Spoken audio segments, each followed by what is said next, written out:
سيدنا إبراهيم وعلى آل سيدنا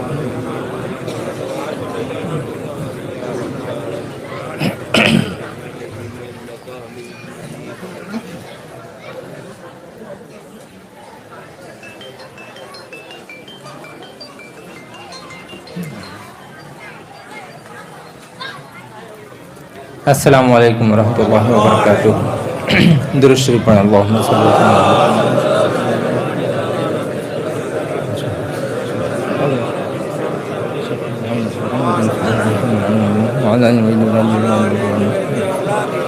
كما صليت وسلمت وباركت ورحمت على سيدنا إبراهيم وعلى آل سيدنا إبراهيم إنك حميد مجيد۔ اللهم صل وسلم وبارك على عبدك ورسولك الكريم أحمد العالمين شافع المذنبين سيدنا مولانا ونبينا محمد وعلى آله وصحبه وأولاده وذرياته وأزواجه وأصحابه وأوليائه وأمته أجمعين، كما صليت وسلمت وباركت ورحمت على سيدنا إبراهيم وعلى آل سيدنا إبراهيم إنك حميد مجيد۔ اللهم صل وسلم وبارك على عبدك ورسولك الكريم رحمة للعالمين شافع المذنبين سيدنا مولانا ونبينا محمد وعلى آله وأولاده وذرياته وأزواجه وأصحابه وأوليائه وأمته أجمعين، كما صليت وسلمت وباركت ورحمت على سيدنا إبراهيم وعلى آل سيدنا إبراهيم إنك حميد مجيد۔ اللهم صل وسلم وبارك على عبدك ورسولك الكريم رحمة للعالمين شفيع المذنبين سيدنا مولانا ونبينا محمد وعلى آله وأولاده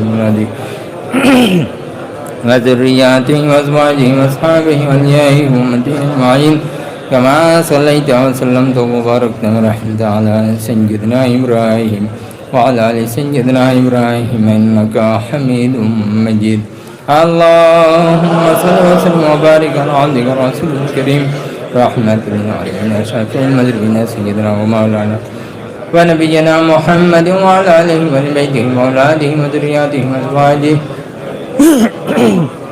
وأصحابه وأوليائه وأمته أجمعين، كما صليت وسلمت وباركت ورحمت على سيدنا إبراهيم وعلى آل سيدنا إبراهيم إنك حميد مجيد۔ نحمده ونصلي على رسوله الكريم ونعوذ بالله من شرور أنفسنا ومن سيئات أعمالنا، من يهده الله فلا مضل له ومن يضلل فلا هادي له، ونشهد أن لا إله إلا الله وحده لا شريك له، ونشهد أن محمدا عبده ورسوله، أما بعد، فأعوذ بالله من الشيطان الرجيم، بسم الله الرحمن الرحيم۔ يا أيها الذين آمنوا اصبروا وصابروا ورابطوا واتقوا الله لعلكم تفلحون۔ صدق الله العلي العظيم وصدق رسوله النبي الكريم، ونحن على ذلك لمن الشاهدين والشاكرين والحمد لله رب العالمين۔ ایک مرتبہ اور درود و سلام پڑھنے، اللہم صل وسلم وبارک علی عبدک ورسولک الکریم شفیع المذنبین سیدنا مولانا ونبینا محمد وعلى آلہ وصحبہ كما صليت وسلمت وباركت ورحمت على سيدنا إبراهيم وعلى آل سيدنا إبراهيم إنك حميد مجيد۔ محترم علماء اکرام، معزز سامعین حضرات، واعظین حضرات، ائمہ، صاحبان اور سامعین حضرات، میری مائیں اور بہنیں، آپ تمامی حضرات کی خدمت میں مرشد کے اجازت سے اس مجلس میں شرکت کے لیے اللہ تعالیٰ نے ایک سعادت عطا فرمائی۔ یہ عرس گل مجلس ہے،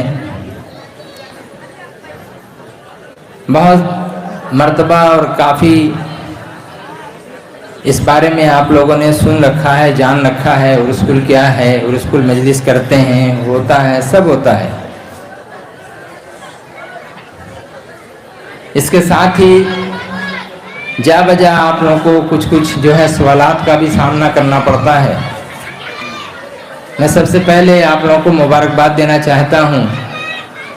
یہ سری رام پور، ڈیبرا سری رام پور کے باشندوں کو خاص کر کے،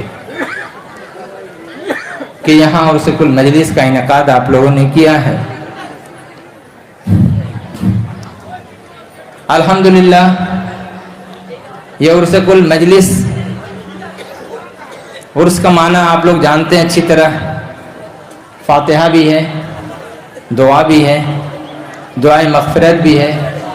اصال ثواب بھی ہے، ثواب رسانی بھی ہے، دعائے خیر بھی ہے، اور شادی بھی ہے، خوشی بھی ہے، مسرت بھی ہے، اور کل چھوٹے کاف لام پیش کل، اس سے مراد سب کے لیے خوشی کا سامان، سب کے لیے مغفرت، سبوں کے لیے دعائے خیر، اور سبوں کی روحوں کو اس کا ثواب پہنچانے والی مجلس، اسے عرس کل مجلس کہتے ہیں۔ اس عرس کل مجلس میں جو بیٹھ جاتا ہے اسے بھی ثواب ملتا ہے، جو نہیں بیٹھتا ہے، جو اس سے ریلیٹڈ ہے، جو اس سے متعلق ہے، اللہ تعالیٰ اسے بھی ثواب عطا فرماتا ہے۔ ریلیٹڈ میں جو زندہ ہے اسے بھی ثواب ملتا ہے، جو دنیا سے رخصت ہو چکا قبر میں ہے اسے بھی ثواب ملتا ہے۔ آدمی ایک ہے، مجلس میں موجود ہے، لیکن اس کے ماں باپ دنیا میں نہیں ہیں، دادا دادی نہیں ہیں، لیکن وہ آدمی جو اس مجلس میں شریک ہوا، یہ عرس کل مجلس کی جب فاتحہ ہو رہی ہے، جب اس میں ثواب رسانی کی جاتی ہے، تو الحمدللہ مولانا زان گاچی رحمۃ اللہ علیہ کا یہ سلسلہ بہترین سلسلہ، الحمدللہ بہت ہی خوبصورت سلسلہ، سنت کے مطابق یہ ایک طریقہ جو بتایا جاتا ہے کہ تمام لوگوں کے لیے ایصال ثواب ہو جاتا ہے، سبوں کی روح کو ثواب ملتا ہے، سبوں کی روح کو خوشی ملتی ہے، سبوں کی مغفرت ہوتی ہے، سبوں کے لیے دعائیں خیر ہوتی ہے۔ بھلا اس میں کوئی پیسہ نہیں لگتا، ہم بیٹھے ہیں، آپ بیٹھے ہیں، کسی کو کوئی پیسہ، کوئی نذرانہ، ہدیہ، تحفہ کچھ دینا پڑا کیا؟ کچھ نہیں، اللہ کے واسطے آپ لوگ آئے، اللہ کے واسطے ہم لوگ آئے، اللہ کے واسطے یہ جتنے مجلس کے جتنے لوگ ہیں، وہ لوگ جو اس مجلس کو اہتمام کر کے انعقاد کیا، وہ سارے لوگ اللہ کے واسطے۔ مطلب ان کا کیا؟ مطلب صرف یہی ہے، مقصد یہی ہے کہ اگر اس مجلس مبارک کے ذریعہ کوئی شخص نماز کا پابند ہو جائے اور یہ حقانی وظیفہ اپنے زندگی میں عمل کر لے اور تا حیات عمل کرے، عمل کرتے کرتے اس دنیا سے رخصت ہو جائے، تو زندگی بھر قیامت تک اپنی قبر میں رہ کر کے لاکھوں لاکھ اس وظیفہ کے پڑھنے والوں کی طرف سے ثواب کا نذرانہ اور ہدیہ اس کی قبر میں پہنچتا رہے گا۔ کتنا خوبصورت یہ سلسلہ، الحمدللہ۔ اگر کوئی کسی کی موت ہوتی ہے، کوئی اپنے وارث، اپنے موتا کے لیے، اپنے بزرگوں کے لیے، اپنے متوفی کے لیے اگر وہ چاہتا ہے کہ ہم ان کی روح کو ثواب پہنچائیں، تو کلکتہ میں تو ہم نے یہی دیکھا، باغماری قبرستان ہو تو گوبرا قبرستان ہو تو لوگ قرآن پاک چاہے چھوٹے سائز کا ہو یا بڑے سائز کا ہو لے کر کے وہ کنارے کنارے، راستے کے کنارے بیٹھے رہتے ہیں، اور ایک پارہ پڑھیں گے تو 25 روپے یا 50 روپے، 2 پارہ پڑھیں گے تو اتنا، ایک مردے کو ثواب پہنچائیں گے تو اتنا، 2 کو پہنچائیں گے تو اتنا۔ ثواب بھی بک رہا ہے، قرآن بھی بک رہا ہے، نعوذ باللہ من ذالک۔ قرآن کریم میں آیا ہے لا یشترون بآیات اللہ ثمنا قلیلا، تم قرآن کریم کی آیتوں کو، اللہ کی آیتوں کو تم خریدا بیچا مت کرو تھوڑے قیمت کے بدلے۔ اس سے یہ مطلب نہیں ہے کہ تھوڑی قیمت کے بدلے نہ بیچیں گے، زیادہ قیمت لے کے بیچیں گے، تھوڑی قیمت میں نہ خریدیں گے، زیادہ قیمت میں۔ ارے اس کا بیچنا بھی حرام، اس کا خریدنا بھی حرام۔ یہاں تک کہ کوئی حافظ اگر تراویح کی نماز پڑھاتا ہے اور وہ تراویح کی نماز پڑھا کر کے اگر قرآن کریم کا اور اس تراویح کی اجرت اگر لیتا ہے تو سیدھی سی بات ہے، اگر اس پر بھی تو نماز تھی، نماز جب وہ پڑھا اور پیسے لیا تو اس نے اپنا تو اجر لے لیا، اس کی تو نماز ہوئی نہیں۔ جب اس کی نماز نہیں ہوئی، جو پیچھے جو سینکڑوں جو مقتدیین ہیں ان بیچاروں کا حال کیا ہوا؟ ان کی نماز کہاں گئی؟ تو معاملہ یہ ہے کہ ہم لوگ ان چیزوں کو دنیاوی اعتبار سے سمجھتے ہیں، نہیں، دین کے معاملات کو دین کے اعتبار سے سمجھیے، قرآن و حدیث کی روشنی میں سمجھیے، بزرگان دین کے اقوال کے روشنی میں سمجھیے، صحابہ کرام اور سلف صالحین کے مطابق ان چیزوں کو سمجھیے کہ جو ہمارا عمل، ہمارا طریقہ، ہماری نماز، ہمارا روزہ، ہمارا ثواب، ہمارا اسحال، یہ ساری چیزیں ان کے مطابق ہیں یا نہیں ہیں؟ اگر اللہ اور اس کے رسول صلی اللہ علیہ وسلم کے حکم کے مطابق ہے، ان کی مرضی کے مطابق ہے، اولیاء اللہ کے حکموں کی تعمیل ہے، تو انشاءاللہ تبارک و تعالی اس عمل میں ہمارا فائدہ ہے اور ہم سبوں کا فائدہ ہے، اور اگر اس کے خلاف ہے تو پھر ہمارا اس میں کوئی فائدہ نہیں ہے۔ محترم سامعین حضرات، میں نے ایک آیت کریمہ کی تلاوت کا شرف حاصل کیا، چونکہ وقت ہمارا بہت کم، شاید میری ہی غلطی کی وجہ سے مجھے وقت کم ملا، اس لیے میں نے جو تاخیر کی، اللہ کے واسطے مجھے معاف فرما دیں گے۔ مجلس الحمدللہ بہت اچھی جم رہی ہے، بہت اچھی بنی ہے، آپ لوگ بھی بڑے ذوق و شوق سے سن رہے ہیں، میرا بھی دل چاہ رہا ہے کہ کچھ بولیں، لیکن وقت اجازت نہیں دیتا، اس لیے معاف کیجیے گا۔ آیت کریمہ یہ ہے کہ یا ایھا الذین آمنوا اصبروا، اے ایمان والو تم صبر اختیار کرو، وصابروا، صبر بھی اختیار کرو اور لوگوں کو بھی صبر کی تلقین کرتے رہو، ورابطوا، اور ربط رکھو، تعلق بنائے رکھو، واتقوا اللہ، اور اللہ سے ڈرتے رہو، لعلکم تفلحون، تاکہ تم کامیاب ہو جاؤ۔ اس آیت کریمہ میں صبر، استقامت اور ربط اور تعلق اور تقوی، تقوی کا معنی ڈر، یہ 3-4 چیزوں کی تعلیم دی ہے اللہ تعالیٰ نے۔ تو ہم جب ان پر عمل کرتے ہیں، سب سے پہلے یہ کہ ایماندار ہوں، دوسرے کی مصیبت آئے تو ہم صبر کریں، تیسرے کی صبر کے ساتھ ہمارا تعلق ہو، دوسروں کو بھی ہم بھی صبر کریں، دوسروں کو بھی صبر کی تلقین کرتے رہیں، جیسے کہ وتواصوا بالحق وتواصوا بالصبر سورہ عصر میں ہے کہ ہم خود بھی صبر کریں، حق کی تاکید کریں اور صبر کی تلقین کرتے رہیں۔ ربط رکھیں، تعلق اللہ سے بھی ہم کو رکھنا ہے، تعلق اللہ کے رسول صلی اللہ علیہ وسلم سے بھی ہمیں رکھنا ہے،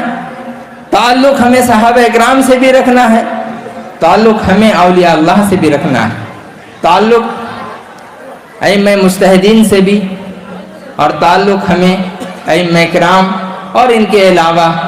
جتنے بھی ائمہ مجتہدین وغیرہ ہیں سبوں سے یہ جو تعلق ہے، نیک لوگوں سے جو تعلق رکھنا ہے، جب ہم ان چیزوں کو کریں گے،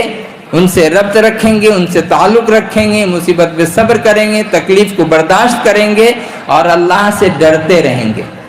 اللہ سے ڈرتے رہنا میں نے کہیں کوئی خطا نہ ہو جائے، کوئی نماز نہ چھوٹ جائے، کوئی روزہ نہ چھوٹ جائے، کہیں پر حرام دانہ میرے پیٹ میں نہ چلا جائے، کہیں ہم سے کوئی گناہ نہ ہو جائے، کوئی غلطی نہ ہو جائے، کسی کا دل نہ دکھ جائے، ہم کسی کو اپنے منہ سے بدزبانی سے پیش نہ آ جائیں، اس کے ساتھ ہم کسی سے اگر بات کریں تو اپنا منہ بسورتے ہوئے، منہ کو بنائے ہوئے، خوش دلی سے نہ ملیں، خوش اخلاقی سے نہ ملیں، تو یہ ساری چیز کیا ہے؟ یہ سب ہمارے تقوی کے بھی خلاف ہے، فتوے کے بھی خلاف ہے۔ شریعت بھی منع کرتی ہے اور طریقت بھی منع کرتی ہے۔ طریقت کے ساتھ ساتھ ہم روحانیت کے جو دعوے دار ہوتے ہیں کہ روحانیت کی ترقی کا سلسلہ، ایسے سلسلے میں ہم داخل ہیں، تو ظاہر ہے کہ روح جو سب سے اتم چیز ہے، سب سے انمول چیز ہے، سب سے قیمتی اور پیاری چیز ہے، جس روح کی بدولت ہمارا وجود زندہ ہے، جس روح کی بدولت کائنات زندہ ہے، جس روح کی بدولت یہ دنیا کی ایک ایک چیز جو ہے وہ زندہ ہے اور سب تابہ ہے، درخشندہ ہے، تابندہ ہے۔ اگر یہ روح ختم ہو جائے تو اس کا وجود ختم ہو جائے۔ جب اس کا وجود ختم ہو جائے گا تو پھر اس دنیا میں اسے رہنے کا حق نہیں حاصل ہوتا، بلکہ اب اسے قبر کے اندر ڈال دیا جاتا ہے، اسے دفن کر دیا جاتا ہے، اسے چھپا دیا جاتا ہے۔ میرے بزرگوں اور دوستو، اسی طرح سے اس روح کی تازگی کے لیے، اس روح کی پاکیزگی کے لیے، اس روح کو زندہ رکھنے کے لیے، اس روح کو چمکانے کے لیے، اس روح کو طاہر اور مطہر کرنے کے لیے، اس روح کو اللہ اور اس کے رسول صلی اللہ تعالی علیہ وسلم کی بارگاہ میں سجدہ ریز ہونے کے لیے، اللہ کو راضی کرنے کے لیے، رسول کریم صلی اللہ علیہ وسلم کی محبت حاصل کرنے کے لیے اس روح کو تیار کرنا، یہ ہمارا نصب العین ہے۔ اور یہ تیار ہوگی کیسے؟ اس روح کو ہم تیار کیسے کریں گے؟ تو تیار کریں گے، ظاہر ہے کہ علماء حقانی، علماء ربانی کی مجلس میں جب ہم زانو ادب طے کریں گے، باغماری کی سرزمین میں جب ہم مولانا اذان گاچھی رحمۃ اللہ علیہ کے دربار میں جب ہم پہنچیں اور وہاں سنیچر اتوار کی مجلس میں جب ہم حاضری دیں، جب وہاں مثنوی مولانا روم کا درس دیا جائے، تذکرۃ الاولیاء کا جب درس دیا جائے،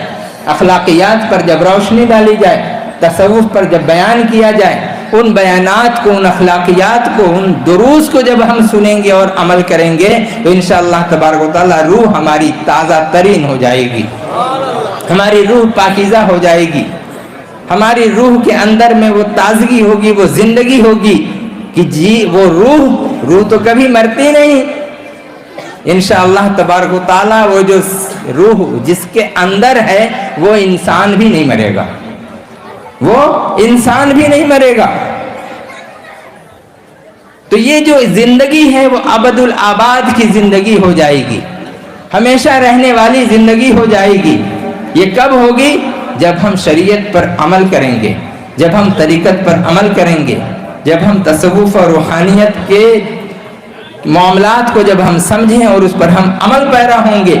تب جا کر ہمارا یہ مقصد حاصل ہوگا۔ میرے بزرگ اور دوستو، ان تمام چیزوں کو اور ہم مختصر کر کے یہ بتانا چاہتے ہیں کہ آج تک جتنی بھی مجلسیں ہوئی ہیں، سب جگہ ہم لوگوں نے ایک ہی بات سنا، بہت ہی مختصر سنا۔ کیا سنا؟ کہ 5 وقت نماز کی پابندی کریں، جان بوجھ کر قضا نہ کریں، اس لیے کہ جان بوجھ کر اگر کوئی ایک نماز بھی قضا کرتا ہے تو نیکوکار کی جو فہرست، جو لسٹ ہوتی ہے، وہاں سے اس کا نام کاٹ دیا جاتا ہے اور جنت سے اس کا نام مٹا دیا جاتا ہے۔ ظاہر ہے کہ اب وہ چیز جو نیکوں میں جو شامل تھا وہ بندہ وہاں سے کٹ کر کے وہ بدوں میں شامل ہو جاتا ہے۔ مولانا اذان گاچھی رحمۃ اللہ علیہ نے سب سے پہلے ہمیں اللہ تبارک و تعالیٰ کے آگے جھکنا سکھایا۔ جب وہاں ہم جھکتے ہیں، جھکنے کے بعد اللہ تعالیٰ کے یہ محبوب بندے، یہ اللہ کے ولی مولانا اذان گاچھی رحمۃ اللہ علیہ فرماتے ہیں کہ اللہ تبارک و تعالیٰ کی طرف سے ہمیں یہ تحفہ ملا، یہ حقانی وزیر اللہ، ایک مرتبہ سورہ فلق، ایک مرتبہ درود شریف، اگر حقانی درود شریف یاد نہ ہو تو اس کو پڑھیں، لیکن حقانی درود شریف کو ضرور یاد کرنے اور اسے کہ اس کی تاثیر الگ ہے اور درود سے جو تمام درود جو ہم پڑھیں گے، اس ایک درود کو پڑھیں گے، اس کی خصوصیت کچھ الگ ہے، اس لیے وہ چیز شامل ہوگی۔ اور اس کے ساتھ ہی جب ہم کہیں گے الہی رحمت زیادہ کر تمام عالم پر، ساری دنیا کے لیے ہم دعا کریں گے، پھر اپنے لیے دعا کریں گے، مولانا اذان گاچھی رحمۃ اللہ علیہ کے لیے دعا کریں گے، اپنے آبا و اجداد کے لیے دعا کریں گے، تو یہ ایسا وظیفہ ہے کہ الحمدللہ ادھر دعا کی اور ادھر ثواب اللہ نے پہنچایا، ساتھ ساتھ بالکل یہاں بٹن دبایا، بتی جلی، ہم نے یہاں ثواب رسانی کی، اللہ نے فوراً ہمارے جو متوفا ہیں، جو ہمارے باپ دادا ہیں، ان کی روح کو اللہ نے ساتھ ساتھ ثواب پہنچایا۔ یہ نیک عمل ایسا یہ عمل ہے، یہ ایسا اصال ثواب ہے، کیوں؟ اخلاص اس میں شامل ہے، بلوسی اس میں شامل ہے، روپے پیسہ اس میں شامل نہیں ہے، ریاکاری اس میں شامل نہیں ہے، دکھاوا اس میں نہیں ہے، تمام اور ایک